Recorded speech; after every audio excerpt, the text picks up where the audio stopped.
Salve pessoal, bem-vindos a mais um episódio do Cortex Talk, o lugar onde inteligência artificial e go-to-market se encontram. Hoje a gente tem o grande prazer de entrevistar aqui e conversar com a Stephanie Celentano, diretora do BTG, diretora de comunicação do BTG, e a gente vai falar muito sobre go-to-marketing, sobre como que uma boa gestão de marca, gestão de comunicação é importante nesse go-to-marketing e também vamos falar muito sobre como é que a gente trabalha gestão de marca baseada em dados para melhorar a sua reputação. E para me ajudar nesse papo, estamos aqui com o Otávio Ventura, diretor da nossa oferta de inteligência de comunicação, para a gente trocar essa conversa. Seja muito bem-vindo, Stephanie. Obrigada, gente. Uma honra estar aqui. Obrigada pelo convite.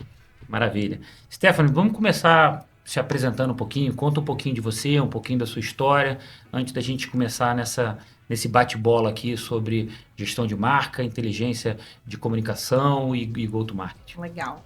Bom, eu sou formada em jornalismo, né? Sempre tive muito esse desejo de trabalhar com comunicação. Eu brinco que eu guardo todas as minhas redações desde a escola. Eu tenho uma pasta desse tamanho, com todas as redações. Então, é a minha preciosidade, né, que eu guardo. E quando eu entrei na faculdade, eu acabei cursando duas juntas. Eu fazia jornalismo e gestão de políticas públicas. Fiz jornalismo aqui na Casper e GPP lá na USP Leste, que tinha acabado de inaugurar. E o que me ajudou a ter uma visão um pouco diferente, né, na ocasião. E aos poucos eu fui entendendo que eu queria mesmo seguir por comunicação, o jornalismo era a minha praia. E logo comecei a estagiar. Meu sonho era entrar na Abril, que na época era um grande sonho de jornalista, né, era ser repórter. E fiquei lá por 5 anos, nas femininas, trabalhei nas femininas populares, trabalhei um período na Recreio e a maior parte do tempo na Boa Forma. E depois saí da Abril, fui para Londres, fiquei 1 ano fazendo intercâmbio, estudei mídias sociais, me especializei e voltei. Quando voltei, já migrei para a agência, né, que a gente já estava num período diferente ali das editoras e toda a parte do impresso migrando para o digital. Teve um período desafiador ali, né, do editorial. E fiquei em agência mais 5 anos, onde eu pude ampliar, né, a visão tanto de comunicação 360, olhando para PR sempre, redes sociais, toda a parte de comunicação interna e ampliando o meu leque. Até que em 2019 fui para o BTG Pactual, onde estou até hoje. E no BTG eu olho para toda a frente de comunicação também. Então engloba desde redes sociais, toda a parte de influenciadores, PR, blog, site, SEO de conteúdo, branding, que é uma cadeira, né, super relevante para o tema que a gente vai falar hoje também, que é marca. Legal. Maravilha, muito bom. Stefano, para a gente começar, conta um pouquinho aí como é que você entende essa importância da gestão da marca, de inteligência de marca, de trabalhar bem o seu awareness, o branding e a reputação para uma estratégia de go-to-market da companhia, né? Em como que a companhia, o quão fácil ou o quão bem sucedida são as estratégias de ida a mercado de determinados produtos das companhias em geral, dada a sua experiência. E é claro, legal dar um corte também, como é que isso se materializa dentro do BTG. Legal. Acho que o mais claro quando a gente fala de marca é que nada é fácil, então acho que é uma construção, é longo prazo, então cada vez no mundo mais efêmero a gente olha para isso e entende que é uma construção, é longo prazo, não tem como. Claro que existem vários setores aí, né, quando a gente olha para o mercado que tem mais pulverização de marcas ao longo do tempo que foram crescendo, mas especificamente olhando hoje para o mercado financeiro, né, trazendo já um pouco para o BTG, eu entendo que a gente tem um desafio altamente competitivo, porque a gente está falando de um setor muito povoado no sentido histórico da coisa, né? A gente tem, de fato, ali vários players importantes brigando nessa frente há um bom tempo. E a nova era dos bancos digitais certamente trouxe um novo desafio para isso, onde a gente tem hoje vários players trabalhando para criarem marcas fortes, né? E isso é muito de longo prazo e vem muito de dentro para fora. Esse é um ponto que eu acredito muito para tudo de comunicação, né? A gente precisa, de fato, construir de dentro para fora para conseguir chegar na ponta e isso fazer sentido, para ser de fato uma marca genuína e passar uma verdade ali na construção. E é um trabalho complexo, envolve muitas frentes, né? Algumas delas hoje eu cheguei a comentar, estão comigo, mas tem muitas outras disciplinas envolvidas quando a gente fala de uma criação e reputação de marca. Só uma curiosidade, Stephanie, como quais dessas disciplinas, para além da gestão de marca, o que existe no Perfeito. banco ali para esse trabalho em conjunto? Hoje, PR certamente é uma frente extremamente relevante. Tem toda a frente de mídia, que aí de fato exige um investimento, né? A gente está falando de comunicação orgânica e comunicação paga, basicamente, acho que são duas frentes importantes, mas tem o além disso. Primeiro é o intangível, que é a ponta do cliente, então a marca também está no produto, ela está na entrega final, no aplicativo, ao atender o telefone, ao responder um WhatsApp, na sua aplicação de logo, em qualquer tipo de patrocínio, name rights, tudo isso comunica e traz a marca. Então é um ecossistema completo que entrega um desejo final, né, que a gente espera que exista, então ele não é construído de uma forma óbvia. É preciso um grande enxoval de aplicações para que a gente consiga construir um sentimento e esse aspiracional que tantas marcas desejam. Perfeito, muito interessante. E como é que essas coisas se comunicam lá dentro do banco? Vocês têm essa plataforma de comunicação integrada? Como é que isso funciona? Hoje a comunicação ela está dentro do marketing, acho que cada empresa estrutura de uma forma, né? Tem gente que põe com RH e etc, mas hoje no banco a gente entende que faz muito sentido ser dentro do marketing. É um time interno que conduz a maior parte, né, do dia a dia. A gente tem hoje duas agências pontuais que apoiam a gente, né? Tanto em PR, que de fato é um volume enorme, e tem um viés muito estratégico que nos apoia. Mas o dia a dia do marketing, a produção dos conteúdos, toda a frente core tá dentro de casa. E por que a gente entendeu que esse formato in-house, né, faria sentido? Muito pela agilidade, que o BTG tem uma cultura muito forte que permeia todo o nosso dia a dia. Velocidade, né? Velocidade enorme, então isso traz muita rapidez para o nosso dia a dia. E acho que a profundidade, Também. que a gente tem pessoas ali que normalmente fazem carreira, né? O BTG tem um pouco também disso de todo mundo completando anos de casa. 3 aniversários, eu já acompanhei no LinkedIn, assim, né? É isso, o Salute, que é nosso CCO, brinca que ele faz a sala selfie sempre com as pessoas que estão comemorando 10, 15, 20, 30 anos de casa. Então, existe essa cultura, né? Que eu sei que cada vez mais o mercado tem funcionado de outras formas, mas a gente permanece com uma visão de longo prazo muito grande, né? Então, eu acho que isso permeia muito nossa cultura também. Legal, muito bom. Otávio, você que, né, dirige a oferta aqui de inteligência de comunicação com a gente, como é que você vê essas estruturas, essas organizações, isso em outras empresas? Então, um ponto que eu acho que a Stephanie falou que comunica com muitas outras empresas é como você consegue juntar o longo prazo e o dinamismo, né? Que hoje o mercado precisa. A gente falou um pouco de velocidade também aqui. E principalmente como você traz a visão de fora para dentro de casa, né? Isso que você falou do que está fora, como alimenta a sua estratégia e como isso vira insumo para você juntar as duas coisas, o longo prazo e o dinamismo. Então a gente vê muito isso nos nossos projetos aqui na Cortex, né?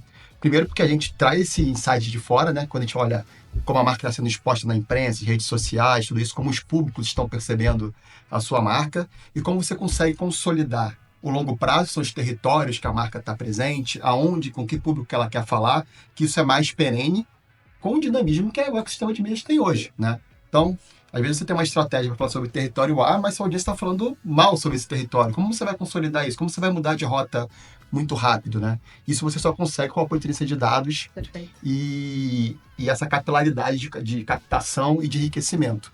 Então, muito do que a gente falou aqui sobre o BTG é uma dor comum ao mercado e está todo mundo tentando conciliar, né? Longo prazo, dinamismo e muito essa questão de olhar para fora e não ficar só olhando para o próprio umbigo. A gente brinca, às vezes, aqui em reuniões, fala, pô, fulano está em crise. A crise foram 3 matérias.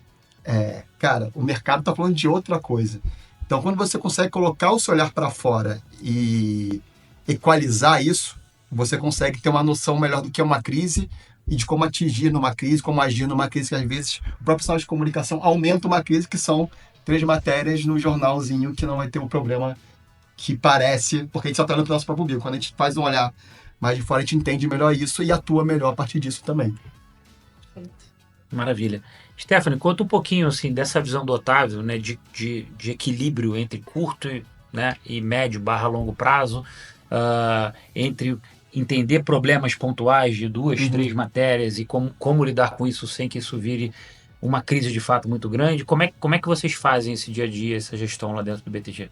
Ouvindo Otávio, me passou muito pela cabeça de onde vem tudo isso, né? A origem, de como que a gente olha para isso. Claro que tem uma questão cultural, mas dando mérito aqui para o meu gestor, que é o André Kliosoff, ele tem formação em sistemas de informação.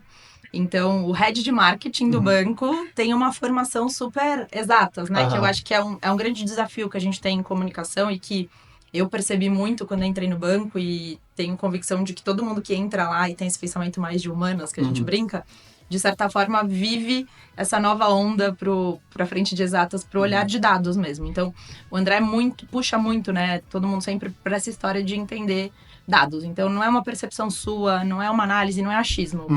A gente, como cultura, tem uma frase muito forte no BTG que é a ditadura do argumento. Então, o dado é um argumento maravilhoso que guia muito bem a gente. E eu acho que esse tem sido um dos principais fatores de sucesso que tem nos apoiado aí ao longo dessa jornada para tudo. Então, claro, quando a gente fala de offline, a gente tem alguns desafios, mas o quanto a gente evoluiu aí nos últimos anos para marketing para ter esse olhar, né? E entender com mais profundidade também. Não é só o like, não é só a curtida, não é só o efêmero. É o que tem por trás disso e o que contribuiu para essa construção.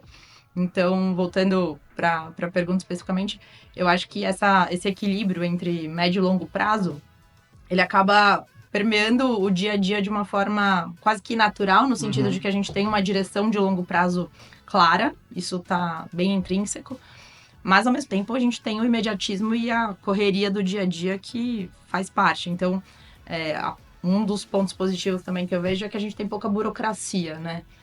O que precisa ser feito se faz. Se a gente precisar fazer uma campanha em 2, 3 dias, a gente consegue, porque a gente vira a madrugada, faz e acontece. Então, tem um hard working, uma vontade, assim, um brilho no olho, né? Que a gente vê muito forte, que é importante para que tudo isso aconteça. Então, a seleção dessas pessoas que vão estar com a gente, que vão fazer essa marca acontecer, é essencial. Tanto para fazer isso acontecer, como para que todo mundo tenha orgulho do que tá fazendo, de estar ali, né? Também. Legal, interessante. Quando eu te fiz essa pergunta, né, com o gancho do que o Otávio falou, era tentando entender também se o storytelling de dados, né, ou seja, o quantitativo do qual que é o impacto de uma determinada matéria ou de um determinado tema, o quanto que esse storytelling de dados ajuda você nessa dosagem do curto e do longo prazo, e até mesmo no storytelling baseado em dados, o quanto que ele te ajuda a te aproximar dos interlocutores decisores da organização, do C-Level, enfim, porque é um banco, né? Como você bem disse, é uma empresa formada por pessoas de exatas, né? É essencial. Eu brinco sempre que é sempre difícil ter chefe engenheiro, sabe? Então o pessoal de comunicação precisa se versar nisso para conseguir falar. É isso, é verdade. Então quando a gente fala de marca, óbvio, assim, minha palavra principal é reputação, mas no degrau abaixo a gente já tem que entrar em número e no final abrir conta, trazer o cliente, que ele aporte, que ele de fato essa conexão com o negócio muito forte, os benefícios, exato. Então, toda a camada de C-Level, né, que a gente tem no banco é muito ligada a isso. Acho que o Salute, em especial, é um executivo muito ligado à comunicação, a marketing, então ele é super presente em todas as dinâmicas, tanto de PR quanto de comunicações de forma geral, porque ele entende e vê a importância, né? E isso é impressionante, assim, até a agilidade com a qual ele lida ali no dia a dia com os pontos de comunicação, porque a gente de fato tem bastante assertividade graças a essa sincronicidade com ele, né? Então, eu acho que isso se retroalimenta, essa agilidade com a profundidade, com o time dentro de casa. Então, eu acho que cada vez mais a gente tem conseguido também levar isso para cima para que os executivos também tenham essa visão. E quando a gente fala de dados, isso certamente ajuda muito suporta, né? a conduzir essas decisões. Maravilha. Otávio, fica à vontade aí, tá? Não precisa ficar... Não posso esperar essa pergunta, não? Não precisa ficar esperando a minha pergunta, não. Pode falar também. Teve um ponto que ela trouxe aqui que eu acho que é muito legal, que é essa conexão do negócio com o indicador, né? E como isso retroalimenta tudo que a gente está falando. Então, meu objetivo é abrir conta em qual região? Né? Então, a minha estratégia de comunicação ela vai ser pensada primeiro do meu indicador de sucesso para depois para a iniciativa. E é legal ter uma empresa que tem uma cultura assim, né? Porque justamente isso, o modus operandi do cara de humanas muitas vezes preciso abrir conta. Vou lá, a ação que eu vou fazer é essa. Não, cara, primeiro que número você quer mudar com essa estratégia? Depois que você sabe o número que você quer mudar, qual iniciativa você vai ter? Aí você vai definir. Agora eu vou falar com o veículo A da região A, vou falar com o veículo B da região A, vou falar com o veículo, talvez com o influenciador C, eu vou usar meu agente daquela região para fazer um post e começar a falar. quando você sai de não pensar a iniciativa primeiro, pensar primeiro o indicador que você quer mexer, e aí você acaba iniciativas melhores que se retroalimentam em mais sucesso. Então, quando você falou do banco e dessa agilidade e do C-Level estar junto ali, pensando, entendendo, eu acho que deve ser muito gostoso, de certa forma, né? Porque a gente vê nosso trabalho acontecendo, mas também fica fácil explicar por que você toma a decisão, porque você usa o dado e você tem a proximidade de um C-Level que entende de dado e, por entender de dado, passa a querer entender de comunicação também. Eu acho que essa junção, quando você estava falando, eu fiquei imaginando a dinâmica, me pareceu muito isso. É nesse caminho mesmo? Sim, faz todo sentido. E agora você foi falando também, lembrei de um ponto importante, que a gente também internalizou um núcleo de pesquisa, né, dentro de um time de analytics e aquisição, que é tocado dentro do marketing. E isso também tem apoiado a gente em várias decisões. Então, inclusive em decisões que são menos óbvias relacionadas a dado, mas campanha, quero lançar uma nova campanha. A gente consegue também aplicar pesquisa e trazer os insumos necessários para tomar a decisão ali em relação a isso.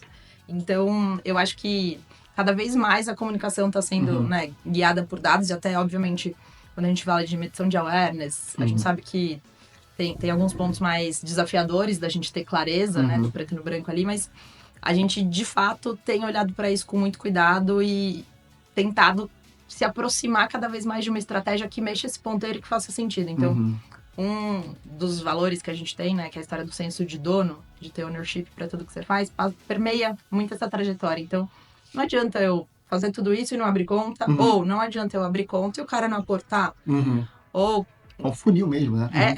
são todas as etapas e muito voltadas para nossa estratégia, né? Então também não adianta ter milhares de contas, a pessoa não ativou e não é o público interessante para aquele produto ou para aquela vertente do negócio, né? Para qual a gente está olhando. Então tudo precisa ser muito bem estruturado nesse sentido e construído, né? E essa conexão com o negócio, né? Então, meu objetivo é abrir conta, mas é abrir conta com aporte e qualificado e tudo isso define a sua ação, que é definida pelo seu indicador que você quer mexer. Então, vira um ciclo muito interessante, realmente. É essa pergunta que eu ia fazer do que vocês estão conversando. Como que se dá essa conexão, né, das variáveis de negócio com as variáveis de KPIs, de comunicação e de marca? Né? Que eu acho que é tudo isso que vocês estão discutindo aqui. Sim. Eu vou falar um pouco de territórios, que eu acho que foi uma das estratégias que nos ajudou a trazer essa conexão de uma forma mais clara. Então, o BTG tem 41 anos de história, né? Um banco que tem uma tradição, uma história longa. Mas olhando para o varejo especificamente, a gente está falando aí dos últimos 7 anos, 8 anos, de uma forma mais forte, mais intensa. E quando a gente entrou no varejo, foi quando a gente, de fato, começou a expandir essa comunicação, né, para o cliente final e de uma forma mais ampla. A gente começou a estudar o que nosso cliente gosta, o que ele quer. Então, olhando hoje para o desenho do cliente ideal, né, para nossa persona ali, o que ele consome, quais são os territórios interessantes para a gente trabalhar. Inicialmente, a gente começou com o básico, que é o core do banco, então educação financeira, empreendedorismo, são temas que são naturalmente ligados à nossa atuação. E aí isso permeou tanto as nossas ações, como também influenciadores, parceiros, todas as conexões, né, do ecossistema permeavam esses territórios. E aos poucos a gente foi ampliando. Então, a gente entende, por exemplo, que faz muito sentido entrar no território de gastronomia, que é um território no qual hoje a gente... propaganda era cortada? Alex Attal, é nosso parceiro de longo prazo.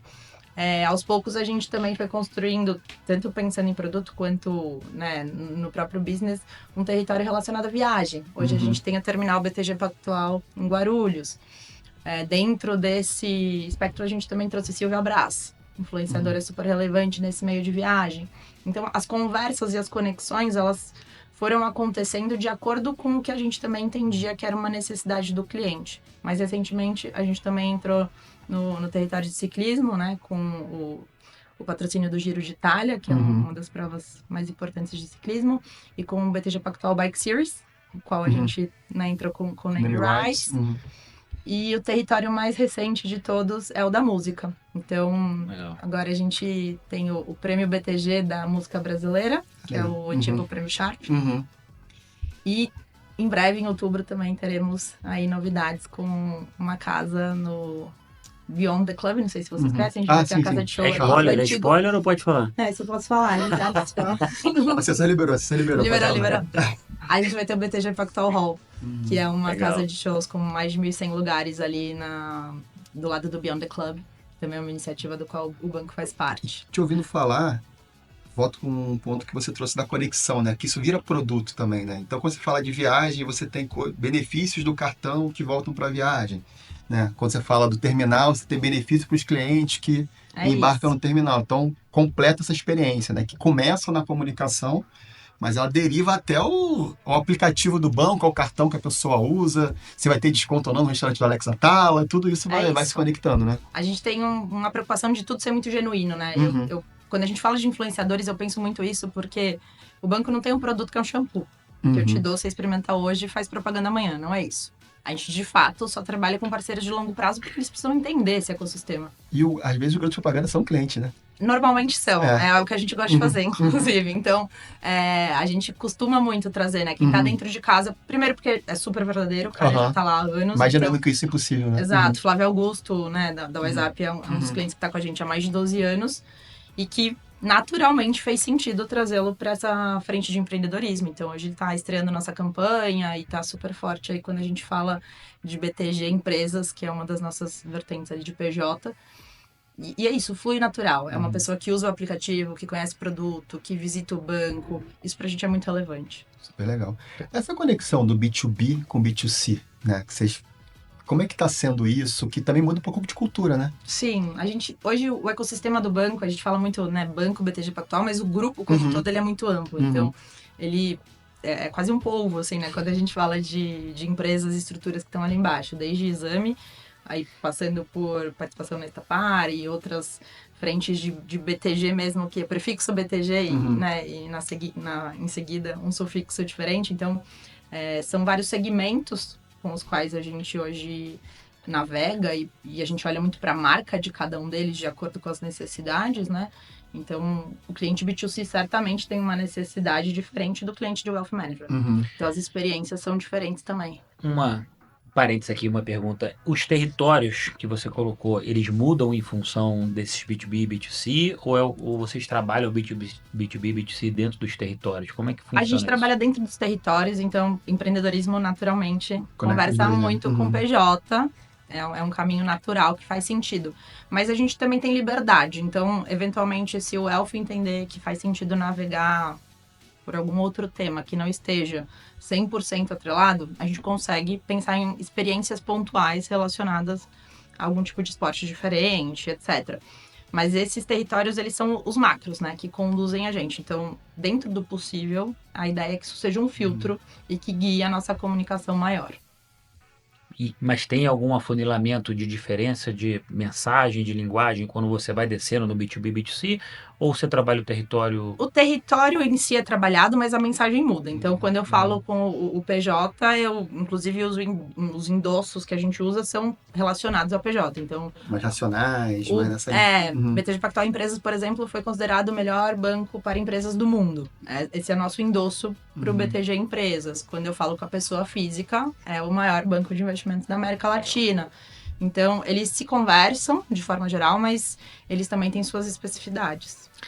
Não, interessante. Eu estava anotando aqui à medida que você foi falando, e é engraçado como que você tem, quando você olha, né, o que está sendo feito, o que vocês estão fazendo, não só em termos de estratégia, mas em termos de como executar e fazer a gestão da marca, né, tem um paralelo muito grande com o que a gente faz de go-to-marketing, até mesmo em outras indústrias aqui, B2B e geração de demanda, né? É quase que um go-to-market de marcas, né? Engraçado que até a jornada de definição das coisas é muito similar. Primeiro você falou que você identifica o perfil do cliente ideal, né? O que a gente chama aqui dentro de ICP.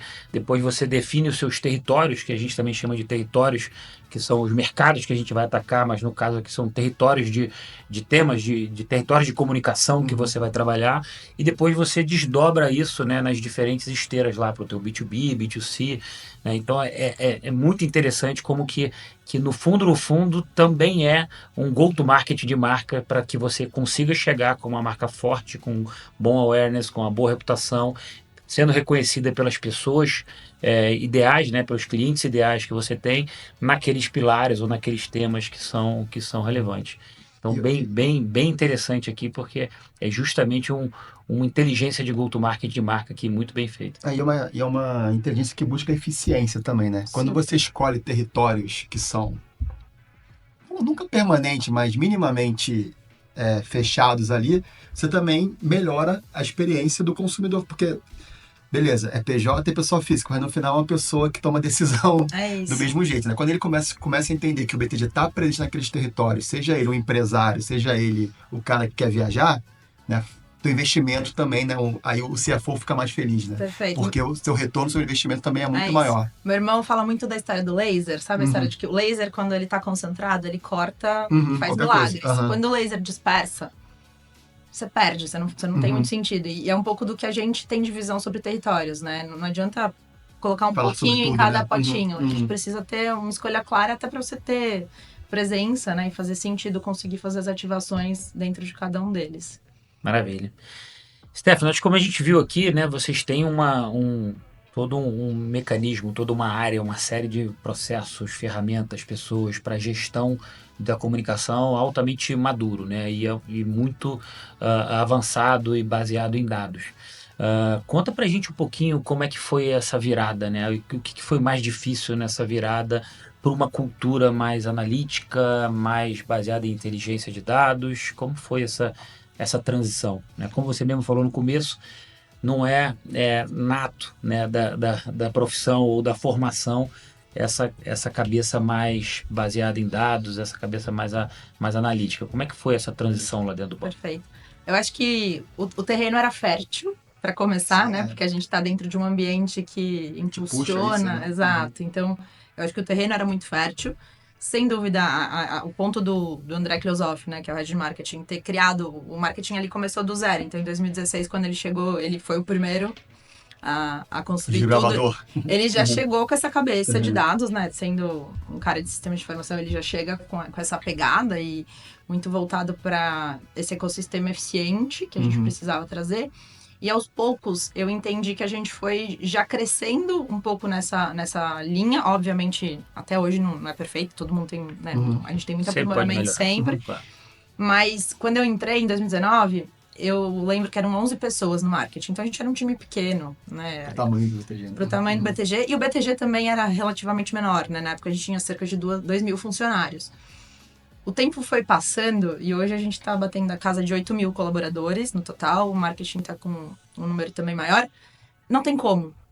Ou você, de fato, se estrutura e tem Tem foco, né? um foco baseado em dados e para trazer resultado, porque senão a coisa não anda. Então, eu entendo que todo começo é mais desafiador. Primeiro, obviamente, a gente, né, tem uma estrutura e um time dedicado para isso, tanto dentro do marketing ali com o time de analytics quanto de data analytics. Fora do marketing também apoia muitos dados de negócio. Mas, sem dúvida, o todo foi o próprio fator de estar dentro de um banco, né? E a performance exigida, a nossa própria cultura colaborou muito para a gente crescer dessa lugar, forma. Né? Então, eu acho que o ecossistema colaborou para que a gente fizesse isso, mas as pessoas certas também ali no lugar certo fizeram a tomada de decisão acontecer. E lições aprendidas nesse processo? Pô. Eu acho que uma lição legal que eu vi acontecer ali foi a internalização dos dados. Então, uma virada, você tinha falado da virada, me veio isso na hora na cabeça. Foi a construção do nosso Data Lake, né? A gente conseguir construir um ecossistema do qual a gente mesmo pudesse beber, porque pensa que ao longo dessa trajetória, inteligências artificiais diferentes foram surgindo. Na época a gente não dava esse nome, eram ferramentas. Algoritmo. Mas no fim é a mesma coisa. Então a gente vai mudando de sistema e às vezes você pluga um, despluga outro, você perde histórico. O histórico é um dado extremamente relevante, né, pra gente. E eu acho que o principal aprendizado foi essa internalização. Legal. Ou seja, você conseguir ter um repositório único, um data lake, com todos os seus dados de marca, de comunicação, para em cima disso você ter uma grande fonte da verdade e trabalhar com as diferentes ferramentas. É isso. Legal, maravilha. Interrompido. Não. Era um ponto de conexão que ela trouxe, que é... Você tem que começar, né? E você nunca vai estar perfeito. Eu acho que, às vezes, a gente... Em vez de publicidade, eu sou de publicidade de formação, a gente quer a peça perfeita, a redação perfeita, o artigo perfeito. Cara, em dados é um aprendizado contínuo mesmo. E é melhor que seja assim, porque é isso que faz a evolução, é isso que faz você ter melhorias sequenciais. Tem gente que tem muito medo, assim. Ah, não, mas será que o dado refinado... Cara, não, começa. Muda a cultura. toma decisões melhores, prova que sua decisão foi melhor tomada assim. E, cara, aí sim vem um ciclo evolutivo, né? Você não vai começar no melhor lugar, mas é melhor começar do que ficar esperando esse bom lugar chegar, porque ele não vai chegar se você não começar logo, né? É o meme, né? Do primeiro você começa, Depois você melhora. É isso. Maravilha.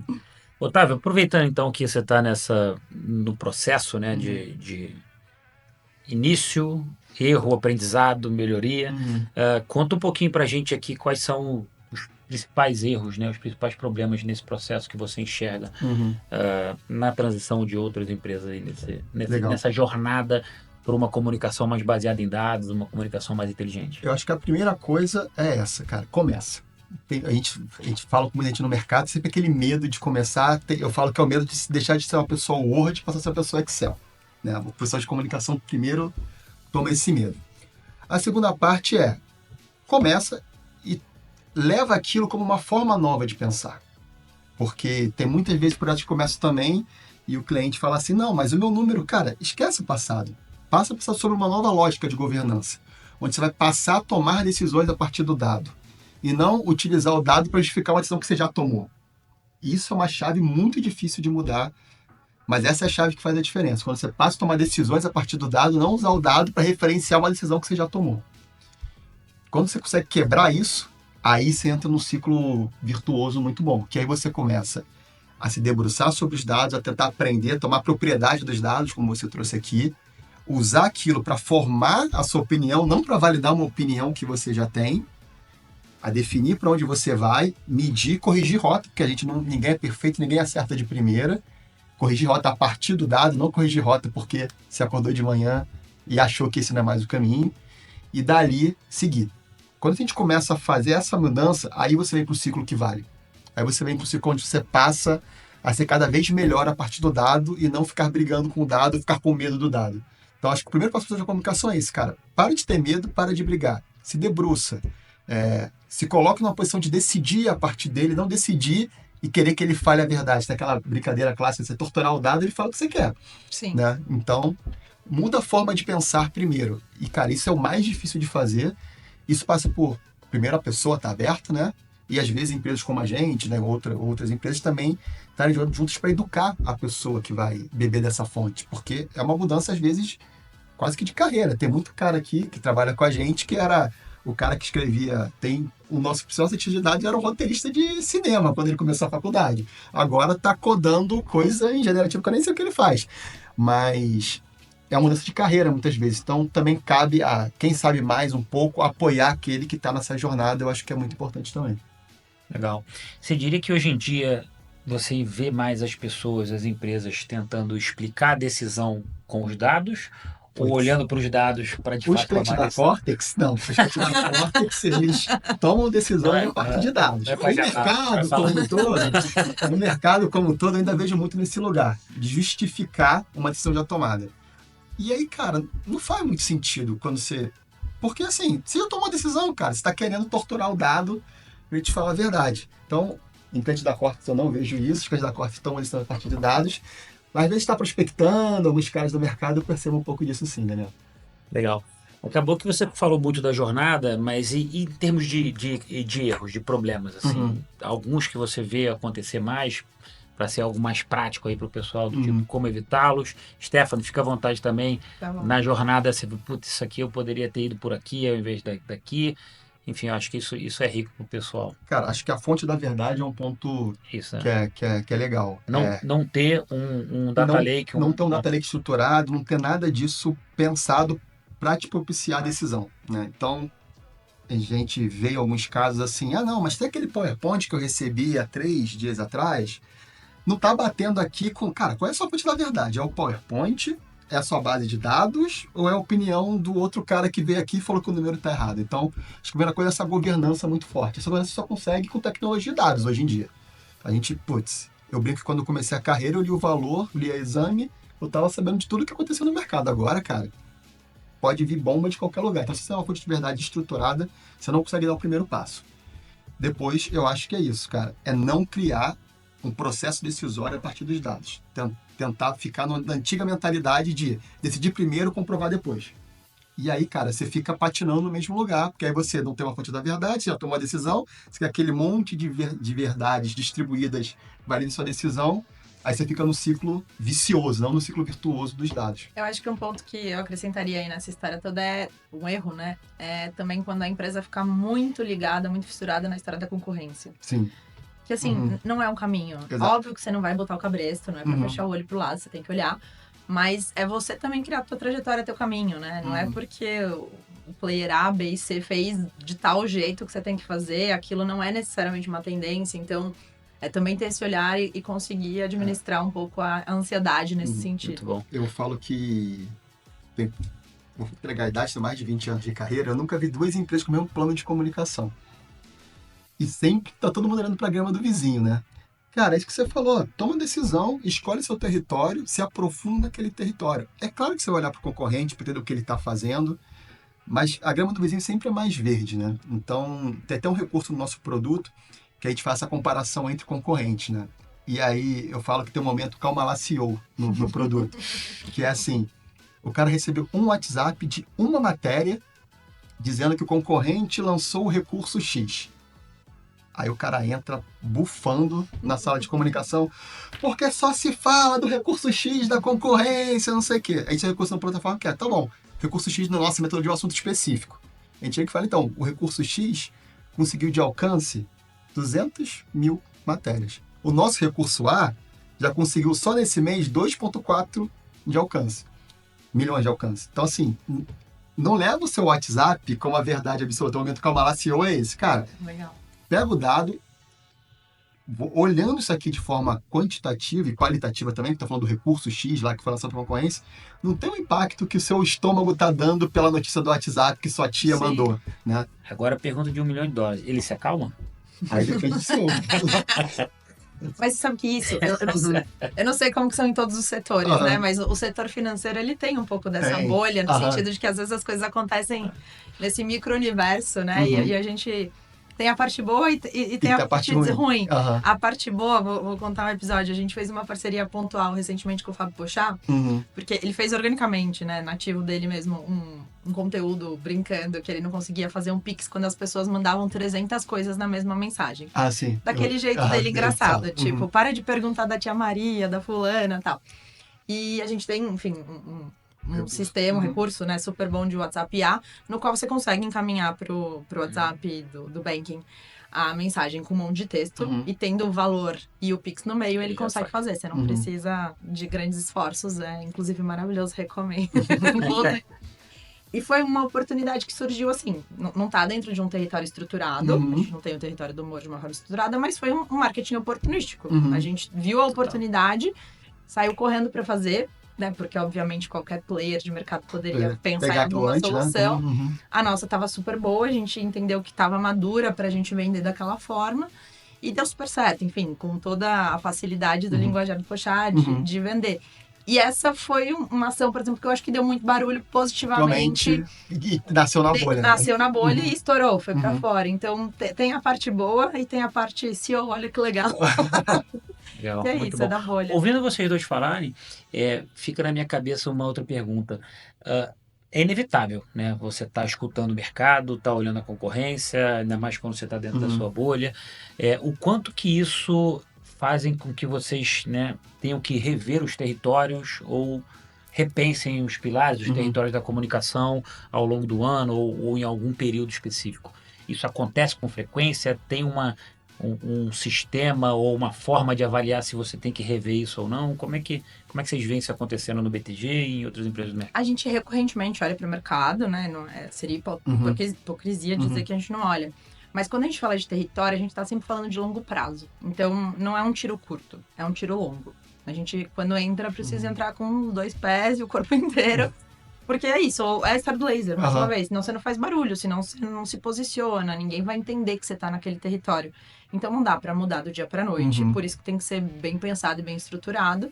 Mas, obviamente, a gente olha, né? Se o player X tá super colocado com todos os bilhões dentro de um território, eu quero brigar com ele? Não quero? Essa análise é feita, sem dúvida. A gente não fecha o olho pra isso. Mas a gente entende que território é tipo casamento, né? Não é simples, assim. A gente, de fato, mergulha neles para valer. Quando você diz longo prazo, é o quê? Pelo menos 5 anos, 5 no anos. mínimo. Legal. Então, eu acho que o território é casamento, né? Mas você tem sempre os momentos ali, né? Então, as iniciativas acho que mudam muito. E quando as iniciativas mudam, você também muda as formas de medir o sucesso das iniciativas. Então, claramente, vocês não vão abandonar, sei lá, o território de bike, que vocês estão entrando agora, mas vocês vão começar com naming rights, daqui a pouco, sei lá, pode ter produto, daqui a pouco pode ter mais influenciadores, menos influenciadores. Sim. As iniciativas vão mudando e, antes disso, os KPIs mudam, né? Então, as medidas de sucesso também mudam. E você diria que isso é refinado em ciclos menores, né? Como é Sem que você vê dúvida. esse refinamento em ciclos, assim? Isso é o carro andando e a roda. Você troca a Aham. roda com o carro andando, né? Porque Uhum. não tem como, a gente tem que sempre estar de olho. Então, parte disso vai entrar em awareness, não tem Uhum. como. Então, o Prêmio da Música Brasileira é uma iniciativa, por exemplo, super bacana que a gente está fazendo e que ela não vai reverter do dia para a Pra noite noite. ali Uhum. na conta final. Uhum. É uma construção de marca. Então, a gente tem um olhar diferente também para cada tipo de ação e território. Dentro desse contexto, os nomes dos parceiros que a gente traz para dentro de casa seguem um pouco esse esquema, no sentido de o que é oportunidade, né? O que faz sentido para esse momento, como essa ação que a gente fez pontualmente com o Pochá e como que a gente mede o sucesso disso. Então, tratando-se de um produto específico, eu consigo saber quantas pessoas ativaram Aquilo ali, depois exatamente, né? Uhum. daquele pico, né, da mini campanha ali. Se tratando de um awareness com uma ação um pouco mais ampla de marca, o KPI é outro. A gente está falando de uma percepção de marca em território, que a medição vai ser um pouco mais quali, né, do que propriamente com um dado ali muito engessado. Então, tudo depende, eu diria, mas concordo 1000%. Tudo é muito vivo, assim, acho que quando perguntam, né, como que é a minha rotina, não tem rotina, gente, não tem nada. Se eu hoje acordei achando que ia fazer uma coisa, eu já fiz outra. O dia termina diferente. E assim, isso vale para quase tudo, né, dentro do micro. Obviamente, o longo prazo permanece, eu, né, vejo ali um longo prazo para muitas coisas, mas no dia a dia a gente tem toda a flexibilidade para atuar e fazer o que for mais eficiente. Legal, muito bom.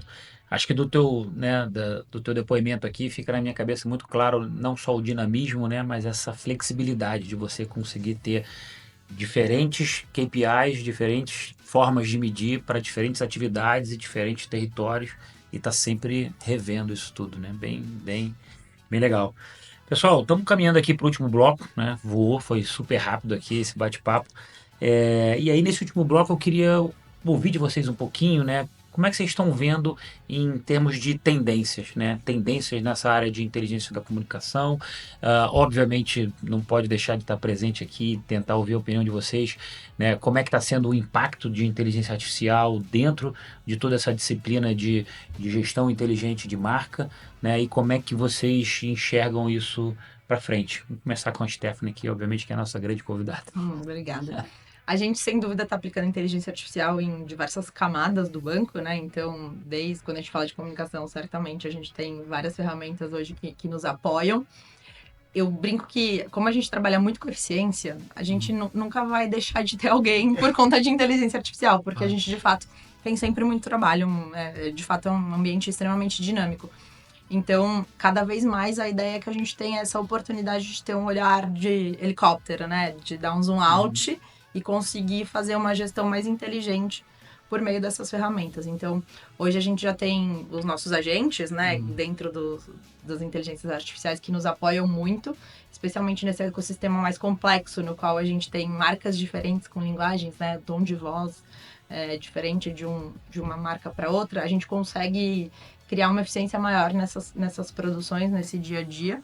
E eu acredito muito num futuro no qual a gente, por incrível que pareça, né, tem a tecnologia aí despontando, mas tenha cada vez mais a humanidade genuína, que acho que é um ponto que eu tenho escutado muito, assim, né, em podcasts, etc, que, legal, a inteligência artificial tá vindo com tudo, mas a gente vê um resgate também da humanidade muito forte, que eu acho que vale para tudo, inclusive para comunicação, para frente dos influenciadores, né, que a gente passou aí por vários momentos. Acho que quando a gente olha para influenciadores, Teve aquela parte que era mais copia e cola, o que a A marca marca falou. pediu. Uhum. E aos poucos isso foi evoluindo e cada vez mais a gente vai nesse sentido de ser de verdade, né? De acreditar que o cara fora das câmeras e além do story também vive aquilo para valer, para que ele traga aquilo como uma verdade e não mais só um storytelling, né? Que seja relacionado a um valor que ele recebe ali todo mês. Essa dualidade, né, da AI, da coisa feita por AI e da autenticidade, né, isso se manifesta não só no influenciador de fato consumir, usar o produto, usar a marca, mas isso vai ficar super em voga agora com AI, né? Cada vez mais você tem produção de conteúdo, de material via AI também, que nem sequer o influenciador mais muitas vezes ali, a pessoa que está ali Exato. de verdade, né? Então acho que essa questão da autenticidade é super interessante. Otávio, e você, meu caro? Cara, eu vejo. Eu sou meio apaixonado por IA, né? Então eu acho que IA vai mudar tudo sempre. Eu acho que é maior que a internet, assim, quando a gente vai olhar daqui a pouco. Eu acho que a IA ela proporciona você fazer com mais eficiência, numa velocidade incrível. Tipo, realmente coisas que eu fazia quando eu comecei a carreira em uma tarde, eu faço em 10, 15 minutos. Tipo, estudar um cliente. Com um prompt bem feito, bem coisa que eu ficava uma tarde para fazer quando comecei a carreira. Então, isso, eu acho que essa velocidade, mais junto com qualidade, né? Então, eu acho que a gente vai acelerar a capacidade dos profissionais, né? Que entenderem a inteligência como uma forma de se aumentarem, né? Então, o primeiro ponto é esse. O segundo ponto que eu vejo é, essa velocidade vai proporcionar a gente ter melhor decisões de qualidade também. Então, às vezes, para você entender uma crise, você demoraria algumas horas para pegar a matéria, abrir, não sei o que agora. Esse livro vai estar pronto, então o teu tempo de decisão vai ser ainda mais curto. Tem estudos que falam, você tem que tomar a decisão de uma crise em horas, né? Você não pode esperar dias. Hoje você vai ter que tomar decisões em minutos, porque aquilo ali vai estar muito claro e você vai ter que reagir muito rápido. Só que, e aí pegando uma coisa que é do humano também, saber o acionável, eu acho que ainda está muito no profissional de comunicação, né? De você, a partir daquele cenário bem construído, bem qualificado e muito rápido, a última milha de decisão passa pela autenticidade. Tudo bem, dentro desse cenário aqui, mas se eu fizer A, vai soar autêntico? Ou eu tenho que fazer B? Então, eu acho que essa última milha humana, ela continuará existindo, mas para o relacional. Eu acho que tudo que for operacional, realmente, a IA vai pegar, porque ela vai fazer mais rápido e melhor do que a gente, porque ela não se cansa. Isso tem permeado a nossa vida pessoal também, Sim. né? Eu brinco que hoje eu consigo subir desde a minha fatura do cartão até meu exame de sangue no ChatGPT e consigo ter um resumo rápido. Exato. Não preciso mais ficar lendo 300 folhas Planejar a viagem. de exame de sangue. É isso, para tudo. Então, eu acho que isso vai trazer eficiência e agilidade para o nosso dia a dia e vai transformar também, obviamente, as equipes, né? O SEO é uma coisa que cada vez mais a galera tem que olhar para SIO. Como que a gente consegue também fazer essa virada de chave dentro dos times, que não é simples. A gente estava falando hoje como a gente vai passar a gerir a gente. Porque a gente vai ter parte do time que vai ser gente, de parte do time que vai ser a gente. A gente. Como que vai ser essa dualidade? Como você vai fazer uma coisa alimentar a outra de forma estruturada? Por isso que eu acho que vai mudar muita coisa ainda nos próximos anos.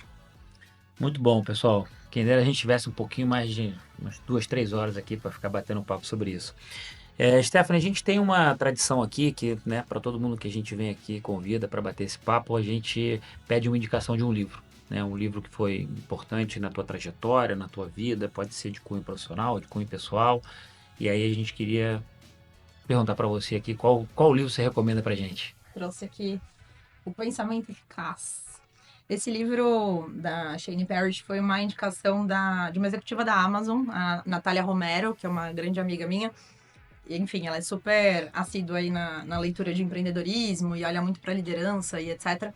E eu gosto muito dele porque ele fala sobre onde que você quer chegar de verdade e o como você precisa se autorregular para focar no final e não se perder nesse caminho, né? Então, a história do pensamento... Tá conectado com o laser focus lá do começo. 100%, é isso. Ele fala muito sobre 4 autos ao longo do livro, que é autorresponsabilidade, no sentido de você ter clareza de que as suas decisões são 100% suas, né? Sair daquele papel de vítima de tipo, o mercado tá ruim, por isso que isso, ou tal coisa tá ruim, meu chefe isso, ou fulano aquilo, ciclano da empresa fez tal coisa e por isso que... Não, autorresponsabilidade, né? Você faz, você paga, você tem responsabilidade sobre o que é seu. Autoconhecimento, que cada vez mais tem sido um tema explorado e que eu acho que permeia muito o profissional também e o líder em especial, né? Quando a gente fala de gestão, o autoconhecimento é essencial. E ele fala sobre o autocontrole, né? Quando a gente entra em autocontrole, para mim, acho que é o tema mais desafiador no geral que a gente vê hoje, especialmente quando a gente fala de gestão, pelo clássico, que a gente sabe que as pessoas são contratadas pelo currículo e muitas vezes desligadas pelo comportamento. Então, no fim das contas, o autocontrole permeia toda essa camada para você chegar onde você deseja, né? Se você, desde coisas simples do dia a dia, exemplo, você chega em casa, teu marido deixou a toalha em cima da cama.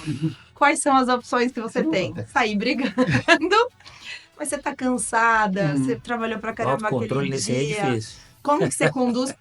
Onde você quer chegar naquele momento? Você só quer descansar? Quais são os caminhos possíveis para você agir pro resultado Pô, final você que serve você... executivo nessa, por um monte de gente. Sério, é muito bom. Então, enfim, o autocontrole permeia tudo isso, né, no dia a dia, super. E aí, por fim, a autoconfiança, né? Que acho que é um desafio recorrente para muitas pessoas e para mim também, no sentido da gente acreditar na gente e de fato, ter um pensamento otimista, né? Sobre tudo que a gente vai conduzir.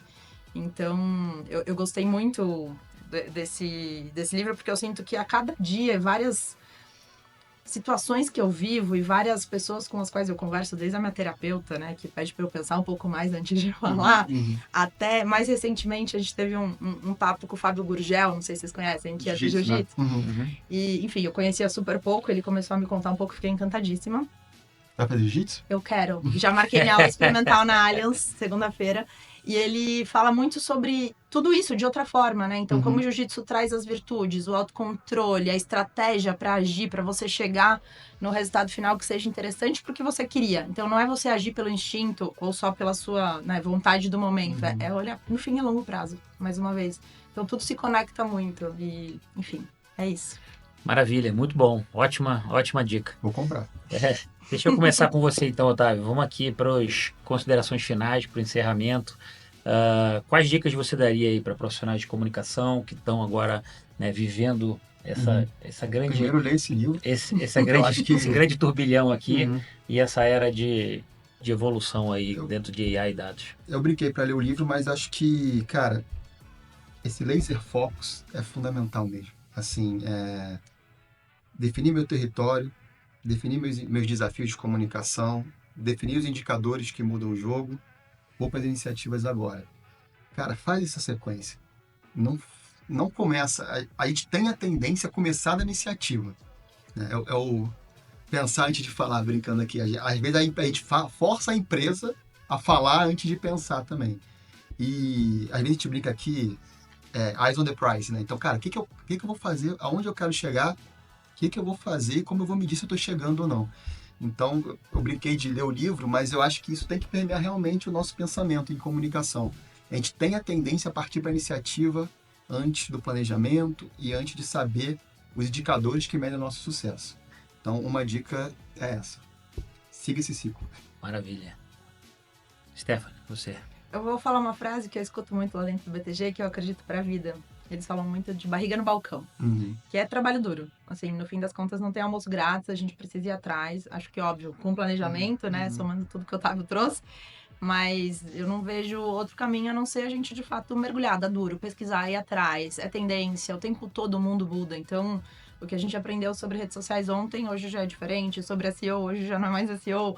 Então, de fato, sempre tá ali no hard working, que é algo super forte pra gente, para que, de fato, se alcance aí o que o seu laser se propõe a alcançar. Maravilha. Maravilha, pessoal. Pessoal de casa aí, espero que vocês tenham gostado de mais esse episódio. Stephanie, muito obrigado pela participação. Otávio também. Vejo vocês no próximo episódio.